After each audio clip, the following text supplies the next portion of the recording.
નવસારીના વિજલપુર વિસ્તારમાં આવેલું અંદાજે 50 વર્ષ જૂનું અમરદીપ એપાર્ટમેન્ટ અચાનક બેસી જતા રહેવાસીઓમાં ભય ફેલાયો હતો। આ સ્થિતિ ગંભીર બનતા 24 ફ્લેટમાં રહેતા પરિવારોએ પોતાનો સામાન સુરક્ષિત સ્થળે ખસેડવાની કામગીરી શરૂ કરી હતી। સદનસીબે આ ઘટનામાં કોઈ જાનહાનિ થઈ નથી, જેને લઈને સ્થાનિકોએ રાહતનો શ્વાસ લીધો છે।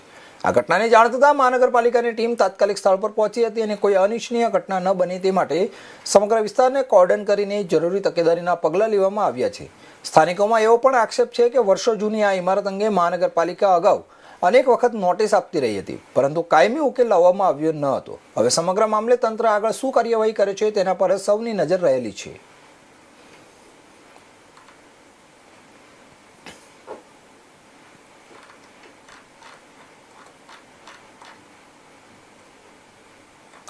તો નવસારીથી એક મહત્વના સમાચાર। તો નવસારીમાં વર્ષો જૂનું એક ઇમારત બેસી જવાના કારણે ભયનો માહોલ ફેલાયો હતો। નવસારીના વિજલપુર વિસ્તારમાં આવેલું અંદાજે 50 વર્ષ જૂનું અમરદીપ એપાર્ટમેન્ટ અચાનક બેસી જતા રહેવાસીઓમાં ભય ફેલાયો હતો। સ્થિતિ ગંભીર બનતા 24 ફ્લેટમાં રહેતા પરિવારોએ પોતાનો સામાન સુરક્ષિત સ્થળે ખસેડવાની કામગીરી શરૂ કરી હતી।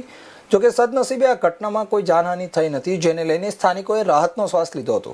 ઘટનાને જાણ થતાં મહાનગરપાલિકાની ટીમ પણ તાત્કાલિક સ્થળ પર પહોંચી હતી। જોકે કોઈ અનિચ્છનીય ઘટના ન બને તે માટે સમગ્ર વિસ્તારને કોર્ડન કરીને જરૂરી તકેદારીના પગલાં લેવામાં આવ્યા છે। સ્થાનિકોમાં એવો પણ આક્ષેપ છે કે વર્ષો જૂની આ ઇમારત અંગે મહાનગરપાલિકા અગાઉ અનેક વખત નોટિસ આપતી રહી હતી, પરંતુ કાયમી ઉકેલ લાવવામાં આવ્યો ન હતો। હવે સમગ્ર મામલે તંત્ર આગળ શું કાર્યવાહી કરે છે તેના પર સૌની નજર રહેલી છે।